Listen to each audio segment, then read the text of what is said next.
오늘 말씀은 사명입니다.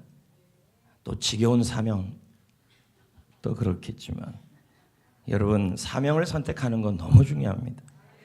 갈렙은 헤브론 산지를 달라고 말하고 있습니다. 그런데 헤브론 산지를 선택하는 것은 참 큰 의미가 있습니다. 이것은 뭘 의미하는 거냐면 갈렙은 먹고 입고 마시는 걸로 산 것이 아니라 사명으로 살았다는 것이죠. 여러분, 우리는 사명으로 살아야 책임지십니다. 사명을 붙든 사람들은 하나님이 반드시 책임지는 것입니다. 하나님이 여러분의 인생을 책임지시기를 축복합니다. 하나님이 여러분의 가정을 책임지시기를 축복합니다. 하나님이 여러분의 자녀를 책임지시기를 축복합니다. 하나님이 여러분의 마음을 책임지시기를 축복합니다. 하나님이 여러분의 게스트를 책임지시기를 축복합니다. 하나님이 여러분의 문제거리를 책임지실 줄 믿습니다. 아멘. 나는 하나님 일을 하는 거죠. 하나님은 내 일을 해주시는 거예요. 내가 하나님 일 한다는 말은 내가 하나님의 사명을 감당한다는 얘기죠. 여호수아 14장 10절에 볼까요? 이제 보소서, 여호와께서 이 말씀을 모세에게 이르신 때부터 이스라엘이 광야에서 방황하던 자그마치 45년 동안 여호와께서 말씀하신 대로 45년 동안 생존하였나이다. 나는 지금 85세라. 광야에서 갈렙이 45년 동안 생존한 이유가 주께서 말씀하신 대로라는 거죠. 그러니까 자신이 살아갔고 살아있고 존재하고 그 위험한 광야에서 살아 있었던 이유를 하나님이 말씀하신 대로 되었다는 거죠. 45년 동안 광야를 걸어왔습니다. 그는 광야에서 죽지 않았죠. 광야는 먹을 것이 없습니다. 광야는 농사를 지을 수 없습니다. 광야는 도적대가 있죠. 광야는 짐승들이 있고 위험합니다. 여러분들도 마찬가지 아니겠습니까? 나의 인생 생활이 광야이라고 생각할 때가 있습니다. 광야 같은 곳에서 회사를 하고, 광야 같은 곳에서 직장 생활을 하며, 광야 같은 곳에서 가정을 꾸려가며 우리는 이런저런 생활을 살아간다는 겁니다. 그런데 그 광야에서, 광야 같은 곳에서 살고 있기에 도적도 있고 위험도 있고 때로는 먹고 입고 마시는 수많은 어려움들이 있습니다. 그러나 갈렙이 죽지 않았던 이유는 그가 광야에서 짐승이 위험이냐, 농사를 지을 수 있냐 없냐, 도적이 있냐 없냐로 죽고 산 것이 아니었다는 것입니다. 갈렙은 죽지 않았습니다. 생존했습니다. 그가 45년 동안 살아있었던 이유는 그가 약속을 품고 있었기 때문인 것입니다. 하나님이 그에게 주신 사명이 있었기 때문입니다. 사명은 헤브론을 정복하는 것이죠. 이 사명을 다 이룰 때까지 갈렙은 생존하였던 것이죠. 여호수아 14장 11절에 보면 뭐라고 표현하고 있습니까? 읽어보겠습니다. 다 같이 읽습니다. 시작. 모세가 나를 보내던 날같이 여전히 뭐하다고요? 강건하다. 강건하다란 말은 담대하다. 네, 그리고 몸도 건강하다. 몸에 힘이 넘치고 있다. 에너지가 넘치고 있다. 내 힘이 그때나 지금이나 똑같다.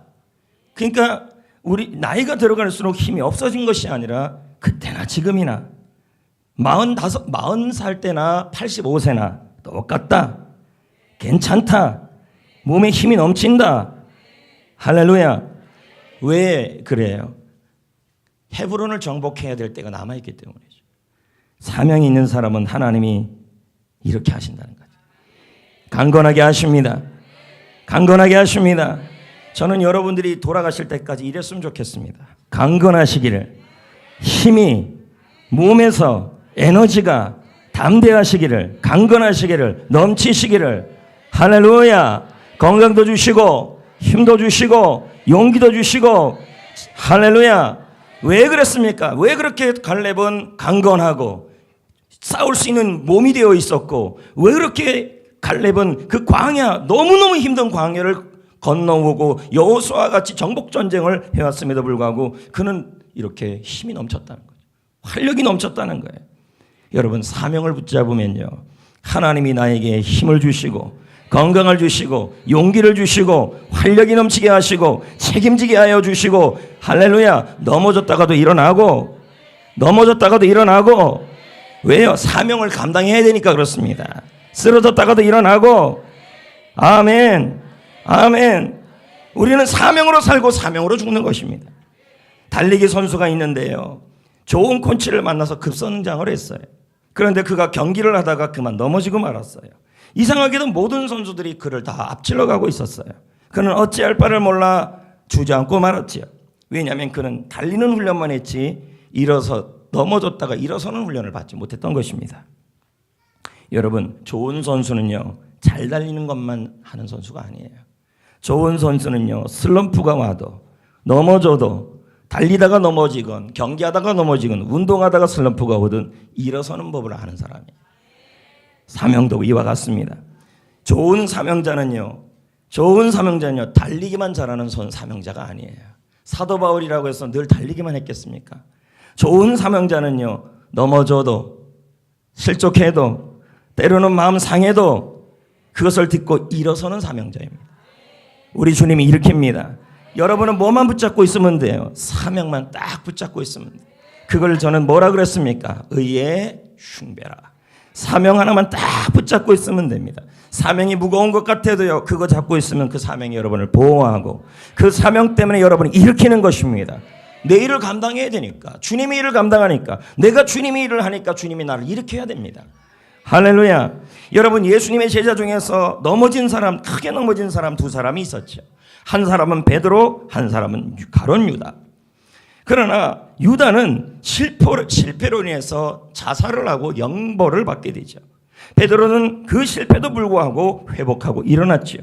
이것은 두 사람의 실패에 현격한 질적 차이가 있어서 그런 것이 아니라는 것입니다. 베드로는 실패를 들고 일어섰고, 그리고 유다는 일어서지 못했기 때문만 가능할까요? 물론 그럴 수도 있겠죠. 그럼에도 불구하고요, 베드로는 실패해도 사명을 감당하다가 넘어지고, 때로는 주님을 멀어지기도 하고, 주님을 부인하기도 하고, 주님께 쓰러지기도 하고, 주님을 멀어지기도 해도 그의 마음속에 여전히 주님에 대한 사랑은 있었다는 거죠. 할렐루야. 실패하는 순간에도 예수님에 대한 사랑을 베드로는 늘 갖고 있었어요. 여러분들도 인간이기에 사명을 감당하고 비전을 감당하고 전도를 하고 이 모든 걸 할 때도 넘어질 때가 있죠. 그러나 유다는 넘어졌지만 주님에 대한 사랑이 없었다는 것입니다. 여러분, 다시 말씀드립니다. 사명의 길을 걷다 보면 어떨 때 보면 넘어질 때가 있습니다. 벌써 일주일의 특세가 끝나서 벌써 시험 들고 넘어지고, 벌써 여기서 미운 사람 생기고, 질투하는 사람 생기고, 섭섭한 사람 생기고, 섭섭한 마음 들기 시작하고, 스탑했다가 비방이 또 튀어나기도 하고, 넘어질 때도 있고 슬퍼질 때도 있습니다. 그리고 실패할 때도 있습니다. 그러나 참된 사명자는 그러한 때에도 절망을 안 합니다. 그 얘기는 일어날 수밖에 없는 이유가 있습니다. 그게 뭡니까? 주님에 대한 사랑입니다. 할렐루야. 할렐루야. 중요한 것은요, 내가 어떻게 실패하고 어떻게 넘어졌냐가 아니에요. 중요한 것은 지금 여러분이 주님을 사랑하고 있느냐예요. 예수님은 실패한 베드로에게 원했던 것은 실패에 대한 반성문이 아니었어요. 예수님이 베드로가 실패할 때마다 너 반성문 써오라 그랬던 것이 아니었어요. 예수님이 베드로에게 원했던 것은 사랑이었어요. 사랑의 고백. 그것은 자주 넘어지고 자주 실패하고 살아가는 우리에게도 동일한 것이죠. 예수님은 구구절절한 여러분의 변명을 원치 않아요. 하나님, 나는 이랬습니다. 예수님, 나는 이랬습니다. 이래서 못하고 저래서 못해요. 저래서 해피코스 못하고, 저래서 열린 모임 못하고, 저래서 새벽기도 못하고, 저래서 나 또 실수했어요. 구구절절한 변명을 얘기하는 게 아니에요. 주님이 원하는 건 사랑이에요. 주님을 사랑하느냐. 할렐루야. 할렐루야. 여러분, 하나님은 우리가 어떤 문제가 있는지 다 아십니다. 아멘.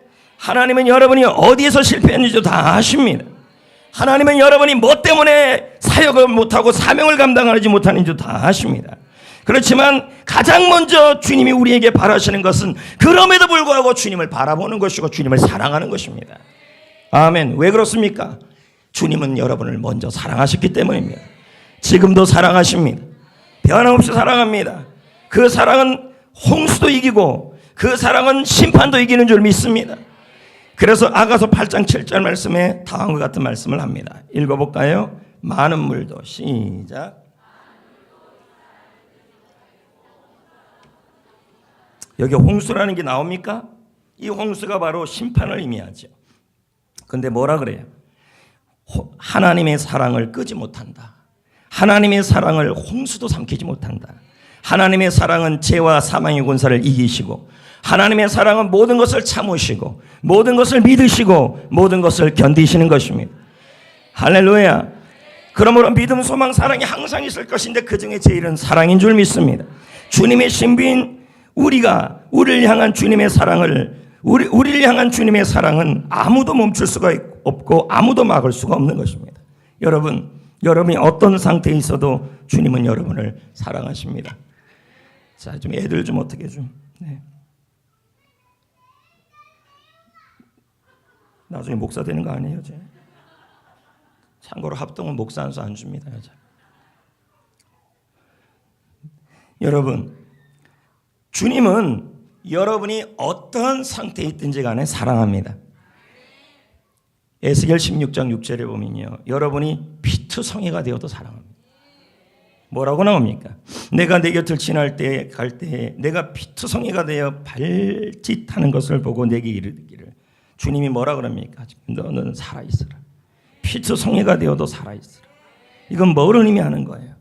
이것은 탯줄을 자르지 못한 그 피투성이 같은 그 악이라 할지라도 주님은 어떻게 한다는 거예요? 사랑하겠다. 그러니까 여러분의 상태가 탯줄을 자르지 못한 지금 현재의 모습에 피투성이 같은 모습이 있다 할지라도 주님은 여러분을 사랑하신다는 거예요. 그래서 주님이 원하는 것은, 이렇게 사랑하시니까 주님이 원하는 것은 뭐냐면 다른 거 원치 않아요. 사랑입니다. 사랑하십니까? 지금도 사랑하시고 앞으로도 사명자에게 있어야 될 건 사랑입니다. 사랑하면 사명으로 살아요. 아멘. 주님은 우리를 사랑했고 하나님을 사랑했기 때문에 주님은 하나님의 사명으로 살았어요. 나도 주님을 사랑하고 여러분도 사랑한다면 사명으로 살아야죠. 여러분, 호세아 11장 8절에 보면요, 장녀인 고멜, 이 창녀 같은 고멜같이 이런 창녀라도 주님은 포기하지 않는다고 얘기해요. 볼래요? 호세아 11장 8절, 에브라임이여 내가 어찌 너를 놓겠느냐.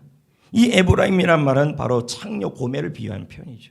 이스라엘 백성들이 그렇게 죄악으로 무너져 있어도, 그렇게 수많은 죄를 지어도 놓을 수 없다는 거죠. 이스라엘이여 내가 너를 버릴 수 없다. 내가 어찌 너를 아드마같이 놓겠느냐. 이건 버리지 않겠다는 말이에요. 어찌 너를 스보인같이 두겠느냐. 포기하지 않겠다는 거죠. 내 마음이 내 속에서 돌이켜 나의 국률이, 나의 사랑이, 나의 은혜가 온전히 불붙고 있다. 그러니까 여러분이 어떠한 잘못을 지금 하고 있지 할지라도 하나님은 여러분을 사랑한다는 거죠. 무조건으로 사랑하는 겁니다. 할렐루야. 시편 124편 7절에 보면요, 여러분이 지금의 현실이 어둠 가운데 있어도 주님은 사랑합니다. 볼까요? 시편 124편 7절, 우리의 영혼이 사냥꾼의 올무에서 벗어난 새같이 되었나니 올무가 끊어짐으로 우리가 벗어났도다. 그러면 우리의 상태가 어떤 상태였다는 거예요? 올무 속에 있고 올무 가운데 있었다는 거죠. 수많은 올무와 답답한 속에 있어도 주님은 나를 사랑하셔서 벗어나게 하신다는 거죠. 할렐루야. 이런 사랑을 지금도 하고 있는 거예요.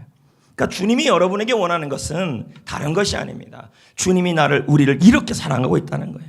고멜 같은 창녀라도, 흑암의 세력에 둘러진쳐서 소망이 없는 노예 같은 상황이 있어도, 그리고 내 상황이 피투성이 같은 상황이 있어도 주님은 사랑한대요. 그리고 이렇게 우리를 향해서 하나님은 고백하고 있어요. 이사야 43장 7절, 내 이름으로 불려지는 모든 자고 내가 내 영광을 위해 창조한 자를 오게 하라. 그를 내가 지었고 그를 내가 만들었다. 여러분, 하나님은 여러분을 사랑하십니다. 세상에 이렇게 사랑하시는 분이 어디 있습니까? 내가 재개인 되고 내가 피투성이고 내가 부족한 상황이 있고 나같이 이렇게 부족한 자고 쓸모없고 그런 자라도 주님은 절대로 내 상황이 흑암과 어려움과 답답한 상황에 있어도 주님은 뭐라 그래요? 어찌 내가 너를 놓겠느냐? 어찌 너를 버리겠느냐? 어찌 너를 버리겠느냐? 내 속에서 너를 향한 국률이 불붙고 있다. 지금도 그렇게 사랑하시는 줄 믿습니다. 그 사랑이 예수를 통해 나타났고 그 사랑이 아들 예수를 보내주셔서 십자가에서 우리의 모든 죄를 다 짊어주시고 저와 여러분을 하나님의 자녀로 삼아주셔서 하나님과 우리 사이에 죄로 막혔던 모든 관계를 해결하셔서 나를 하나님의 자녀로, 하나님을 사랑하는 사람으로, 하나님이 나를 사랑하는 사람으로, 내가 하나님을 사랑하는 사람으로, 그것도 감사한데 천사도 흠모할 사명까지 맡겨주십니다. 아멘. 주님은 우리에게 요구하는 것이 단 하나밖에 없습니다. 이제 나는 주님이 모든 것입니다. 주님밖에 없습니다. 나는 주님이면 충분합니다. 나를 사랑한 십자가면 충분합니다. 내 영은 주님만 따를 겁니다. 하나님, 이처럼 사랑하시는 세상을 위해서 이제 저도 이 세상을 위해 나의 사랑을 주님께 드리며 따라가겠습니다. 나의 있는 모든 것으로 주님을 섬기겠습니다. 여러분, 우리에게 있어야 될 게 바로 이 고백인 겁니다. 할렐루야. 여러분, 마음속에 주님에 향한 사랑이, 나를 사랑하시는 주님의 사랑이 넘치고, 또 피투성임에도 불구하고, 죄인임에도 불구하고, 지금의 상황이 답답함에도 불구하고 변함없이 나를 사랑하시는 그 주님의 사랑이 내 안에 부어지고 있음을 믿는다면 우리는 그 사명 때문에 강건해져요. 그 사명이 힘을 줘요. 사명이 다시 나를 붙들어줘요. 솔직히 말하면 이번 금요기도회는 쉬고 싶었어요. 특세를 했으니까. 근데 그럼에도 불구하고 하게 된 이유가 있다면 계속 끌어가기 위해서. 그러면서도 기도하는 가운데 마음속에 어떤 마음이 드냐면, 다시 이거 금요기도를 준비하는데 마음속에 다시 또 힘이 생기고 열정이 생기고 용기가 생겨요. 왜요? 사명이니까요. 나를 사랑해 주신 주님의 사랑을 붙들고 그 사랑을 알기에 내가 강단에서 말씀을 전하고 복음을 전하는 이 모든 일들은 내가 나를 사랑하신 주님의 사랑 때문에 하는 일이에요. 그러니까 그것 때문에 하니까 너무 기쁜 거죠. 할렐루야. 이 패션이라는 단어, 이 열정이라는 단어는 원래 순간적 사랑에서 나온 단어예요. 이 순간적 사랑이라는 말은 열정인데, 사람들이 말하기를 이건 핑크렌즈라는 심리학에서 나온 얘기라 그래요. 실험을 했더니 남녀가 사랑하는 사랑을 패션이라고, 열정이라고 표현해요. 근데 그 열정이 기껏해야 조세, 이 핑크렌즈라는 게 쉽게 말하면 우리말로 콩깍지가, 핑크렌즈가, 모든 게 핑크빛으로 보이는 이 렌즈가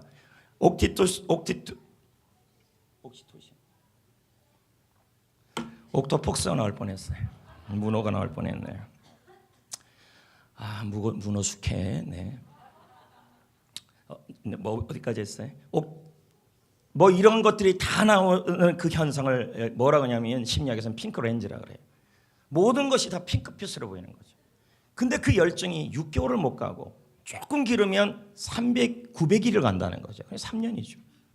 그러니까 열정이라는 것, 순간적 열정이라는 것은 오래 못 간다는 거죠. 한국인에 대해서 말하기를 냄비 열정이다, 뜨거워진다. 그러면서 하는 말이, 또 그 책에서 하는 말이 뭐라고 하냐면, 냄비, 뜨거운 이 한국인들이 냄비처럼 빨리 달아주고 빨리 식지만 그 냄비 열정 때문에 IMF를 넘겼고 빨리 뜨거워지니까 빨리 해결했다는 거죠. 그것 때문에 국채 보상 운동도 했고, 일제시대에. 그 예를 뚝뚝 들더라고요. 그래서 한국인들의 이 열정을 나쁘게만 보지 말아라. 책에서 그렇게 얘기를 해요. 왜 이런 얘기를 하냐면, 열정이라는 것은 식을 수 있지만 주님이 나를 사랑하는 그 사랑으로 한다면 열정은 계속 타오르거든요.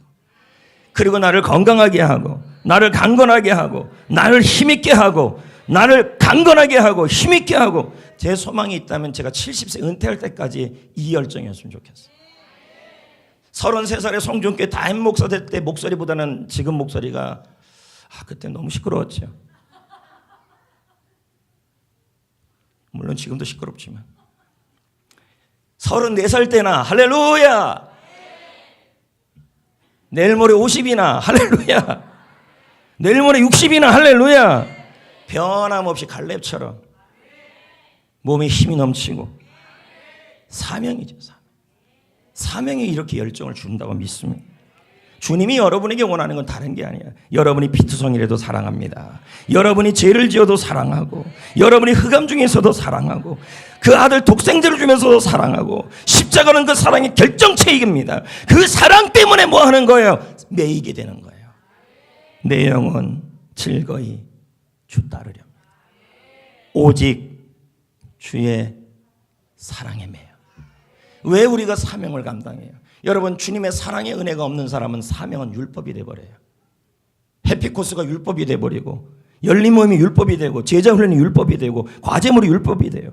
그러나 주님의 사랑으로 넘치고, 하나님의 소망이 있다면 저와 여러분이 저 천국에서 주님 만날 때까지 예수 그리스도를 닮는, 형상을 닮는 그 모습으로 천국에서 만나기를 원하는 그 마음을 한다면 내가 제자로 훈련받는 것이 율법이 아니라 뭐가 될까요? 기쁨이 되는 거죠. 주의 사랑에 매여가지고 이 소망의 언덕, 이 소명의 언덕. 할렐루야, 할렐루야. 주님이 여러분을 사랑하십니다. 지금도 사랑하십니다. 지금도 사랑하십니다. 지금 피투성이가 돼 있어도 사랑하시고, 흑암 중에 갇혀 있어도 사랑하시고, 죄인 되었을 때도 사랑하시고, 변함없이 사랑하시고, 그 사랑이 홍수의 심판을 삼키고도 남는다고 말하고 있습니다. 하늘을 두루마기 삼고 바다를 먹물 삼아도 넘치는 사랑, 그 사랑이 지금도 부어지고 있는 줄 믿습니다. 아멘, 아멘. 그 사랑 때문에 우리는 지금도 하루하루 버티고 살아가는 겁니다. 그 은혜가 나를 강건하게 하고, 그 은혜가 나를 세우고, 그 은혜가 나를 일으키고, 그 은혜가 나를 붙들어주는 줄 믿습니다. 그 은혜가 나의 미래를 붙들어줄 것입니다. 아멘, 아멘. 주님은요, 베드로가 주님 사랑합니다 이 고백을 했을 때, 반성문이 아니라 주님 사랑합니다 고백을 했을 때, 내 양을 쳐라 사명을 주시고 그 이후에 성령의 충만함을 부으셨어요. 다시 말씀드립니다. 주님 사랑한다는 마음을 받아들이고, 주님 나도 사랑합니다 고백하며 주님이 말씀하신 사명을 사랑으로 받아들이고, 그렇게 나아가는 자에게는 주님께서 오순절에 성령을 붓듯이 주의 성령의 권능을 부어주시는 거예요. 사랑하는 사람에게 권능을 부어줘. 아멘, 아멘, 할렐루야. 크게 아멘 합시다. 할렐루야, 할렐루야. 나를 사랑하시는 주님께 사랑을 고백하는 게 아멘 아니겠습니까? 이제 나중에 한 넷째 주, 셋째 주 가면 여러분 그 아멘의 의미가 그냥 아멘의 의미가 아니에요. 나중에 제가 원어적 의미를 한번 해석해 드릴 겁니다. 저도 놀랐어요, 책을 읽으면서요. 아멘의 의미가 있다고요. 근데 그 아멘은 반드시 해야 될 의미가 있어요. 그건 이제 넷째 주 오전 설교 때 제가 말씀을 드릴 겁니다. 사랑하는 성도 여러분, 여러분이 지금 이 자리에 있는 거 사명 때문이라는 걸 아셔야 돼요. 아멘. 우리는 사명 때문에 살고, 사명 때문에 공부하고, 사명 때문에 태어났고, 사명 때문에 숨을 쉬고, 사명 때문에 먹고. 어떤 분은 그래요. 왜 먹냐? 죽지 않기 위해서. 이렇게 얘기하는데, 우리는 왜 먹어요? 먹든지 마시든지 무엇을 하든지 하나님의 영광을 위해서. 사명이에요. 하나님의 영광, 하나님의 뜻을 이루기 위해서예요. 그러니까 여러분, 우리가 왜 마약을 먹어요? 말이 안 되는 거예요. 마약 왜 먹어요? 세상에 마약을 사명 때문에 먹는 사람이 있습니까? 말이 안 되니까. 먹는 것도요, 사명과 연관시킨다면 조심하게 되죠. 왜 먹어요? 이거 물요. 저는 이거 왜 먹어요? 설교하려고 사명합니다. 여러분, 먹든지 마시든지. 왜 우리가 밥을 먹어요? 하나님의 영광을 위해. 왜 우리가 식사를 해요? 하나님의 영광을 위하여. 왜 우리가 숨을 쉬어요? 하나님의 영광을 위하여. 왜 우리가 걸어다녀요? 하나님의 영광을 위하여. 왜 태어났어요? 하나님의 영광을 위하여. 왜 돈을 벌어요? 하나님의 영광을 위하여. 왜 우리가 이 자리에 있어요? 하나님의 사명을 위하여. 그렇다는 거예요. 나를 사랑해 주신 그분 때문에 그 일을 감당하는 거죠. 할렐루야. 에스더 3장에 보면요, 권력의 중심을 선 하만이라는 사람이 등장해요. 그런데 이 사람이 괴략을 꾸미죠. 이스라엘 나라 백성 전체를, 포로로 잡혀있는 이 백성 전체를 그쪽에서 이제 일을 하고 있겠죠. 몰살시키려고 그러죠. 이때 페르시아의 왕비가 에스더였잖아요. 에스더 당시 에스더였죠. 근데 모르드게라는 이 에스더의 삼촌이 조카 에스더에게 자신의 민족을 위하여 왕 앞에 서달라고 부탁을 해요. 그러자 에스더가 어떻게 해요? 거절을 합니다. 그러자 모르드게가 에스더에게 다음과 같은 말씀을 하죠. 에스더 4장 13, 14절에 보면 모르드게가 글을 시켜 에스더에게 하다바되, 너는 왕궁에 있으니 모든 유대인 중에 홀로 목숨을 건지리라 생각하지 말아라. 이 말은 무슨 말일까요? 좀 이따 살펴보겠지만요. 네가 왕비의 자리가 있다 그래서 너만 배부르고 네만 안전하다가 안전한 거냐? 이 얘기예요. 네가 살아가는 건 네 자신만 위해서 살지 말라 이 말이에요. 14절 이때에 네가 만일 잠잠하여 말이 없으면 유다인은 다른 데로 말미암아 노임과 구원을 얻으려니와 너와 내 아버지 집은 멸망하리라. 내가 왕후의 자리를 얻은 것이, 네가 지금 왕비의 자리에 있는 것이 이때를 위함이 아닌지를 누가 알겠느냐. 이게 이런 말이죠. 왕위인 내가 나서지 않으면 우리는 난 죽는다. 제발 우리 좀 살려달라. 그런 의미가 아니죠. 네가 안 나서도, 네가 안 해도, 네가 이 일을 감당하지 않아도 하나님께서는 다른 사람을 통해서라도 반드시 우리 유대인을 구원할 거다. 하지만 네가 비겁하게 이 일에 나서지 않으면 너와 내 집은 무너진다. 망한다. 이 말이에요. 여러분이 굳이 해피코스를 안 해도, 여러분이 열린 마음을 굳이 안 해도 다른 사람이 해요. 여러분이 안 해도요. 그러나 나서지 않으면, 또 안 하는 분들한테 이상하게 돌아가는데, 알아서 해석하시길. 자, 이 모르드게는요, 확신 있게 말하고 있어요. 어느 세미나의 기사에 보니까 이런 말이 있대요. 교회 부흥의 비결은 확신 있는 설교다. 담대한 설교라는 거죠. 그래서 제가 여러분에게 선포하잖아요. 하나님은 여러분을 붙들어 주실 겁니다. 응답 받을 겁니다. 나을 겁니다. 네. 14절에 보면 분명히 이렇게 말했어요. 이때를 위함이 아닌 줄 누가 알겠느냐. 여러분, 이 말씀 참 중요합니다. 이때를 위함이 아닌지 누가 알겠느냐. 어느 목사님이 당황스러운 일을 만날 때마다, 위험한 일을 만날 때마다 이런 고백을 한다 그래요. 어떤 목사님이요. 그 위험한 일, 흑암 가운데 있는 일, 힘든 일을 만날 때마다 자신의 믿음이 이때를 위하여 믿음이 있는 게 아닌, 이때를 위한 믿음이 아니겠는가라는 고백을 한다는 거예요. 여러분, 지금 여러분 상황이 어렵고 너무너무 어려운 상황이 있다면 바로 지금이 믿음이 작동할 때예요. 여러분, 왜 믿음 생활해요?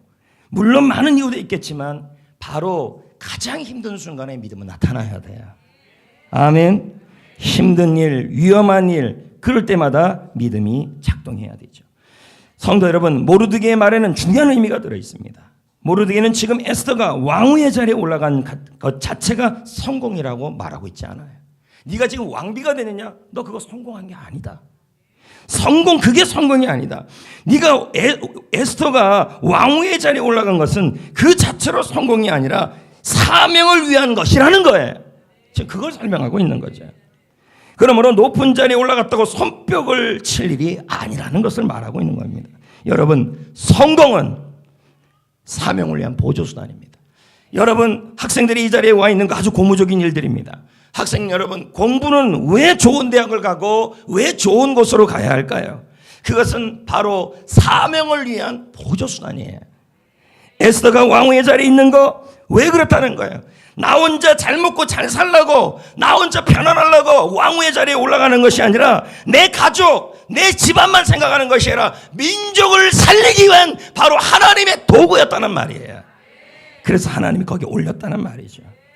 성전교회도 마찬가지죠. 우리 교회가 은혜를 누리고 다른 교회보다 부흥을 누리는 거 그 자체가 중요하지가 않아요. 하나님이 우리 교회에 은혜를 주실 때 이건 사명이 있는 거예요. 하나님이 우리 교회에 다른 교회보다 더 다른 은혜를 주실 때 이건 우리 교회가 해야 될 사명이 있는 거지. 우리 교회만 잘 먹고 잘 살고, 우리 교회만 신경 쓰고, 우리 교회만 복 받고, 우리 교회만 떵떵거리고, 우리 교회만 신경 쓰는 그러라고 하나님이 주신 게 아니에요.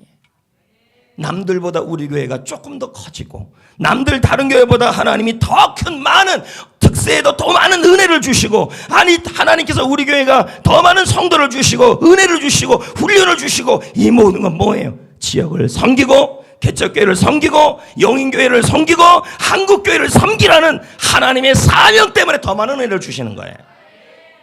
은혜를 주신다는 것은, 교회에 은혜를 주신다는 말은 우리 교회만 잘 먹고 잘 살라고, 우리 교회만 이렇게 배부르라고 주는 게 아니라는 거죠. 아멘. 은혜를 주시고 축복을 주시는 곳, 여러분 응답을 주시고 치유를 주시는 곳에서는 사명이 있습니다. 오늘 여러분 하나님이 기도하다 응답을 주셨습니다. 오늘 하나님이 여러분에게 은혜를 주셨습니다. 하나님이 여러분에게 응답을 주시고 축복을 주시고 어떤 분은 치유를 주시고 병도 낫게 하셨습니다. 왜요? 그건 여러분 병 낫고 제절하고 주는 것이 아니라 축복받아서 누리라고 주는 것만이 아니에요. 그것은 그 축복이 있고 은혜가 있고 응답이 있는 곳에 사명을 감당하라. 아멘. 우리끼리 배부르고 우리만 잘 먹고 잘 살고 우리 가족만 잘 되면 되지라는 그러한 신앙을 말하는 게 아니죠. 할렐루야. 아멘. 예수님이 베드로의 장모를 열병에서 고치잖아요. 고치고 났을 때 베드로의 장모가 뭐였습니까? 여러분 치유가 있는 곳에 회복이 있는 곳에 바로 치유받고 쉬는 것이 아니라 어떻게 했어요? 섬겼다니까. 사명을 감당했다. 이번 특세에 많은 은혜를 받으셨습니까? 그건 사명을 감당하러 주신 거예요. 은혜 받고 회복되었다. 나는 강한 군사가 되었다. 해야지. 할렐루야 할렐루야. 그리고 나서는 사명이 감당하지 않는다면 아니라는 거죠. 특별한 은혜를 주셨다면, 특별한 믿음을 주셨다면, 특별히 복을 주셨다면, 특별히 다른 사람보다 더 많은 응답을 받았다면 끊임없이 자신에게 물어봐야 돼요. 이것은 무엇을 위함인가? 나는 내가 받은 이 큰 은혜를 어느 곳에 사용해야 되는가? 그래야 은혜가 더 임해요. 응답을 더 줘요. 왜요?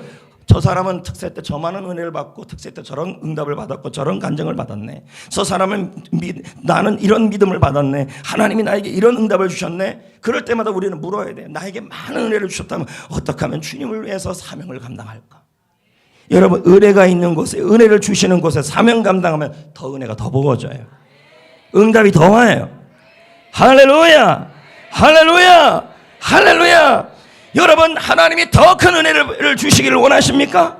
응답을 더 많이 부어주셔야 합니까? 하나님이 더 큰 복을 주셔야 합니까? 더 큰 믿음을 주셔야 합니까? 그렇다면 믿음을 주실 때마다 은혜를 주실 때마다 복을 주실 때마다 치유를 주실 때마다 응답을 주실 때마다 사명을 감당하십니다.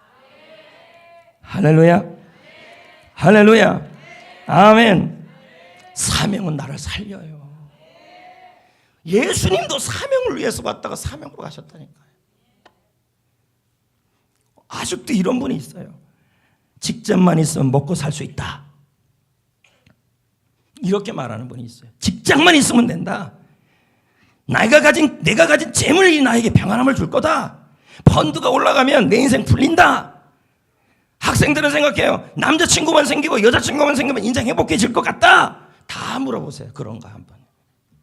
제가 아까 그랬잖아요. 핑크레인지는 6개월 못 넘어간다. 그러나 예외도 있다. 니마 그 강을 건너지 마오. 그 할아버지 할머니 같이 70세, 80세, 90세가 돼도 그럴 수도 있다. 그건 상대방의 노력이겠죠. 남자친구가 생기고 여자친구가 생기면 인생이 행복해질 거라고 여깁니다. 인생을 살아가는 목적이 직장만 생기면 먹고 살 수 있다고 생각하고 내가 가진 재물만 있다면 평안함을 준다고 생각해요. 돈을 날리면 인생 끝났다고 생각해요. 진짜 그러냐는 거죠. 여러분 하나님이 나를 보내시고 나를 이 땅에 보내시고 나를 먹이시고 나를 이쁘시는 것은 내가 그것 가지고 나만 평안하라고 주는 것이 아니라는 거죠. 국가가 사명을 다하는 사람을 책임지듯이 하나님은 사명을 다하는 사람을 책임져요. 할렐루야. 여러분 나는 사명 때문에 태어났고 사명 때문에 살고 사명으로 먹고 사명으로 건강해지고 사명으로 승리하고 사명으로 일어나는 것입니다. 예수님도 사명으로 오셨고 사명으로 태어났고 사명으로 오시고 사명으로 살고 사명으로 먹고 사명으로 십자가를 지고 사명으로 부활하셨습니다. 그러다가 하늘나라 가셨어요. 사건과 문제에 너무 빠지지 마세요. 하나님이 여러분에게 문제 주실 때가 있어요. 왠지 알아요? 하나님만 바라보라고. 하나님이 여러분에게 어떨 땐 고난 주실 때도 있어요. 왠지 알아요? 하나님께만 집중하고 사명에만 집중하고 살라고요. 근데 우리는 이렇게 말해요. 하나님 우리 가정은 왜 이렇습니까? 하나님 왜 내 직장에 이런 일이 일어납니까? 왜 내 자녀들에게 이런 일이 일어납니까? 우리는 이렇게 말할 때가 있다는 거예요. 그러나 여러분 기억합시다. 우리가 이 땅에 살아가는 목적은 좋은 직장 다니기 위해서가 아니에요. 다시 제가 말씀드리겠습니다. 우리는 늘 이렇게 말해요. 우리 가정 왜 이러냐고. 우리 직장은, 내 직장에는 왜 이런 일이 일어나고 내 일터에는 왜 이런 일이 일어나냐고요. 이런 말을 하는 분들이 있어요. 그러나 제가 여러분에게 말씀드리고 싶은 것이 있습니다. 그건 뭘까요? 우리가 이 땅을 살아가는 목적이 좋은 직장 다니는 게 아니라니까요. 좋은 학교 다니는 게 나의 목적이 아니에요, 여러분. 하나님이 우리에게 이 땅의 것을 주고 싶어서 여러분을 이 땅에 태어나게 하신 게 아니에요. 하나님이 여러분에게 이 땅의 것을 주고 싶고 이 땅의 직장, 이 땅의 대학을 주려고 이 땅을 여러분에게 보낸 게 아니에요. 이 땅의 직장, 이 땅의 결혼, 이 땅의 직장, 이 땅의 결혼, 이 땅의 학교는 뭐예요? 하나님의 사명을 이루기 위한 디딤돌로 주기 위한 거예요. 근데 우리는 그게 목적이 되어 있다는 거예요. 이 땅의 것은 사명을 위한 도구예요. 그 사명이 다 하는 한, 그 사명을 붙들고 있는 한 하나님은 우리를 책임질 거예요. 건강하게 하시고 힘을 주시고 강건하게 하시고 광야에서도 축제해요. 사람이 떡으로만 사는 것이 아니라 사람이 먹고 입고 마시는 것으로 사는 것이 아니라 광야에서요. 왜 하나님이 만나 주셨다고 그래서 광야에서요. 너희들 이 땅에 사는 것은 광야에서 사는 것은 만나로 사는 것이 아니라 하나님이 먹여주시는 약속의 땅으로 가는 비전 말씀 붙들고 가야 살 수 있다고 말하고 있는 거예요.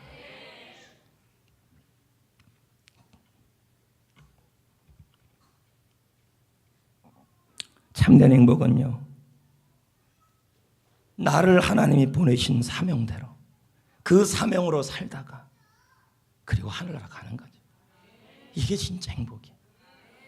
그러다가 그 사명을 위해서 하나님이 지혜 주셔서 좋은 대학도 가고 좋은 직장도 가고 좋은 학교도 가고 좋은 사람도 만나고 이런저런 일들이 일어날 때 그것도 행복이 되겠죠.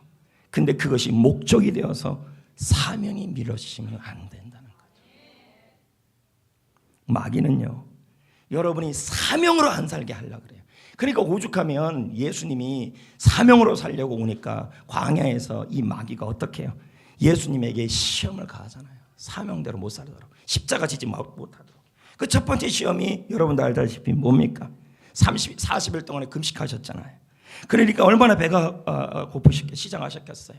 그러니까 예수님에게 뭐라 그래요? 예수님을 향하여 예수님에게 돌을 떡으로 만들라고 시험을 하잖아요. 가끔 인생의 강야가 찾아오고 경제적으로 어렵고 뭔가 일이 안 되면 자꾸 뭐 하냐면 이 사단은 꼭 뭐 하냐면 십자가 피하고 먹는 거, 직장, 돈, 명예 이런 거에 다 집중하게 만든다는 거예요. 제가 말하는 것은 직장 생활, 학교 생활, 공부 생활 이것이 틀렸다는 게 아니라는 거죠. 그러나 우선순위는 나의 사명이라는 거고 의심은 안 돼. 십자가를 피하게 만든다는 거예요, 마귀는요.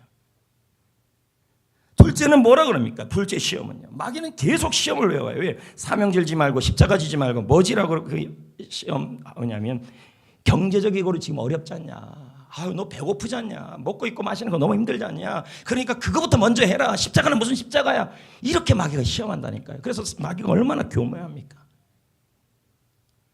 근데 마귀는 그 대상을 주로 누구? 예수님께 그랬다면 예수님의 제자들, 하나님의 자녀들에게도 똑같이 다가온다는 거죠. 똑같이.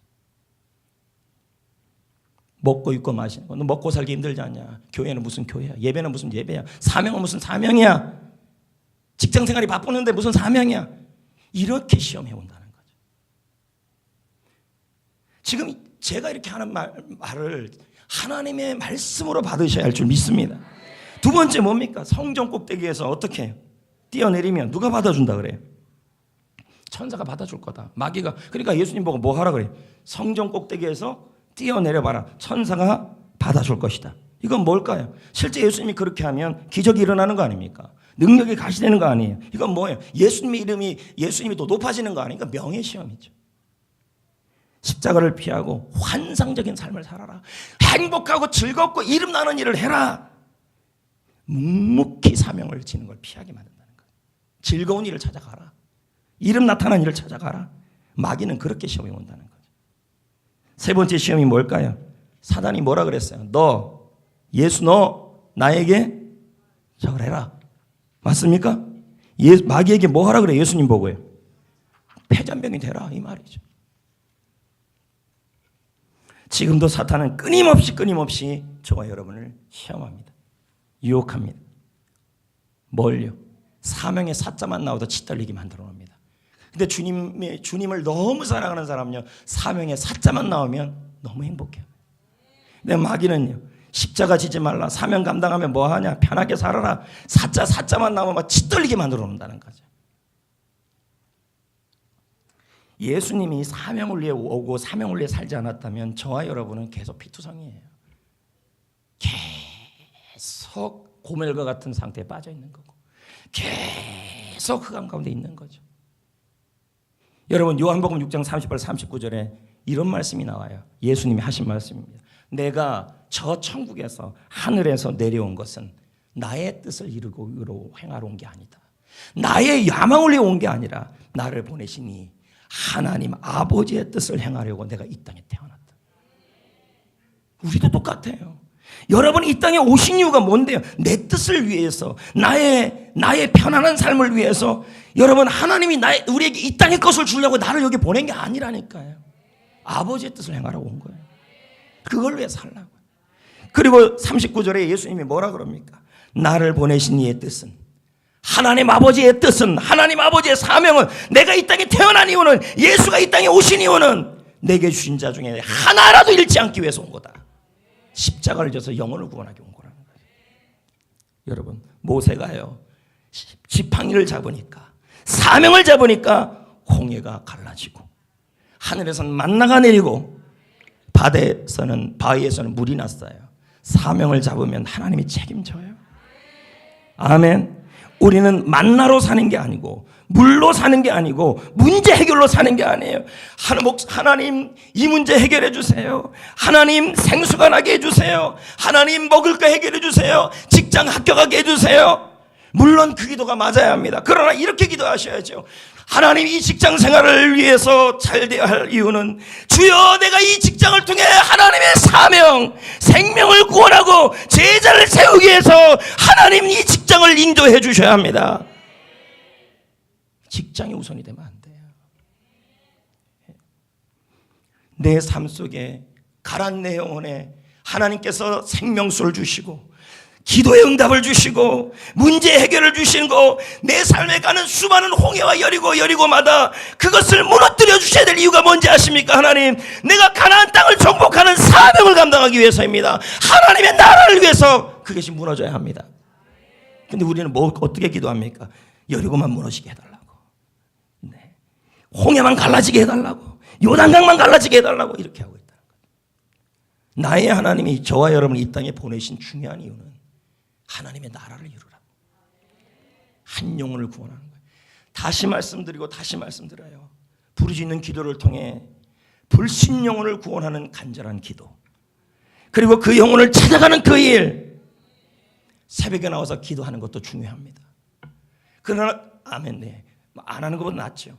근데 그것도 중요하지만 더 중요한 일이 있다면 찾아가야죠. 한 영혼을 부르시고. 예수님이 뭐라 그래요? 하나님이 나를 보내신 이유, 나를 보내신 이의 뜻은 내게 주신 자 중에서 한 명이라도 잃어버리지 않기 위해서, 그들을 살리기 위해서 내가 왔다. 이게 우리의 사명이죠. 마귀는 이 사실을 알아요. 그래서 예수님이 십자가를 지지 못하게 한 거예요. 그래서 예수님에게 뭐 합니까? 배고프니까 먹는 거에 집중해라. 십자가는 무슨 십자가냐?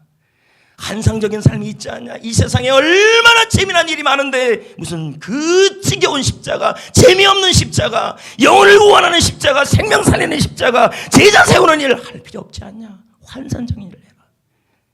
이도저도 안 되냐? 차라리 그냥 묵묵하게 입 다물고 폐잔병처럼 살아라. 여러분, 예수님은 십자가의 길을 가셨어요. 그리고 마침내 승리하셨어요. 오늘도 사탄은 십자가를 버리게 합니다. 돈과 명예의 꽃을 추구하게 합니다. 그러나 인생의 목적은 꽃이 아닙니다. 꽃은 씨듭니다. 열매입니다. 이 노래 또 얘기하네. 노사연 씨의 바램이라는 노래가 있는데, 그 노래 가사에 보면 이거 김종환 집사가 만든 노래예요. 이른 아침에 잠에서, 이 사람 알아요, 몰라요? 그 사람이, 그 김종환 집사가 노사연 씨한테 이 바람이라는 노래를 들려줬는데, 이 노래를 언제 처음 들었냐면 포곡제일교회 갔는데 거기서 복음성 가수가 이 노래를 불렀어요. 근데 그 가사에 보면 이런 말이 있어요. 인생은 늙어가는 게 아니다. 이번 해피코스 초대 만찬에 이 노래 틀 거예요. 인생은 늙어가는 게 아니래요. 그럼 뭐 하는 거래요? 익어가는 거래요. 열매 맺는 거래요. 인생은 꽃이 아니래요.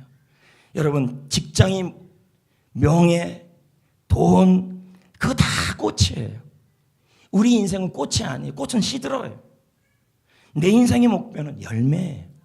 사명이에요. 예수님도 사명을 위해 왔기 때문에 부활하시고 모든 이름 위에 뛰어난 이름이 되었고, 그 십자가가 우리의 모든 것이 된 거죠. 예수님 마귀가 예수님에게 시험했던 것은 뭘까요? 세상에 재미난 일이 너무 많다. 얼마나 재미난 일이 많은가. 그거 잡아라.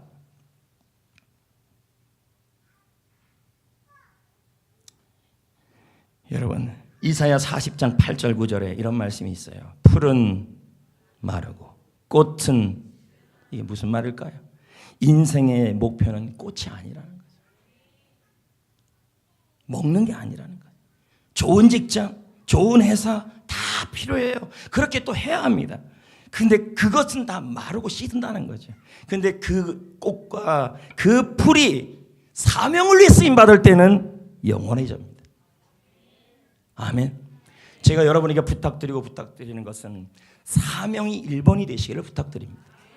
꽃은 시들고 풀은 마르나 여호와의 말씀은, 근데 9절에 놀라운 말씀이 나와. 그 여호와의 말씀이 뭔지 아십니까? 아름다운 소식을 전하는 자예요. 아름다운 소식을 전하는 자예요. 결국 하나님의 말씀은 복음을 말하는 거죠. 복음이 영원해진다는 거죠. 사명이 영원해진다는 거예요. 아멘. 사명 때문에 시간과 물질과 명예에 손해볼 수 있습니다. 예수님은 사명 때문에 태어났고, 사명 때문에 왔고, 사명 때문에 생명의 손해를 보신 분이십니다. 나를 위해, 여러분을 위해. 하지만 여러분, 십자가를 지면 반드시 하나님은 그 헌신을 기억해 주십니다. 가끔 이런 말 하신 분들이 계셔요. 정말 이 길밖에 없습니까? 이 십자가의 길밖에 없습니까? 여러분, 그 길밖에 없습니다. 그 길은 고난의 길이지만 그 길은 생명의 길이고, 그 길은 환상적인 즐거운 길은 아닐 수 있지만, 오죽하면 예수님이 뭐라고 표현했습니까? 내가 십자가를 지는 일이 마치 이런 것 같다. 여인이 해산하는 고통과 같다. 그러나 잠깐 있으면 그 고통을 다 잊어질 것 같은 그러한 고통이다. 여러분, 사명의 길이 때로는 해산의 수고를 하는 여인처럼 그 고통이 있다 할지라도 사명의 길의 끝에는 반드시 그 고통도 잊어버릴 만한 기쁨이 있어요. 아멘. 그 기쁨은 이루 말할 수 없다는 거죠. 오늘도 주님은 여러분을 사랑하십니다. 그 사랑 속에서 승리하셔야 할 줄 믿습니다. 주님의 사명을 붙들고 승리합시다. 왜 태어났어요? 먹든지 마시든지 무엇을 하든지 십자가를 위해, 영혼 구원을 위해, 사명을 위해, 그것을 위해 주여 치유를 주시옵소서, 고쳐주시옵소서, 응답하여 주옵소서. 그렇게 가셔야 합니다. 사명만 생각해도 가슴이 뛰어야 돼요. 나를 사랑해줬던 주님의 사명이 있기에 나도 사랑받았던 거 아닙니까? 할렐루야.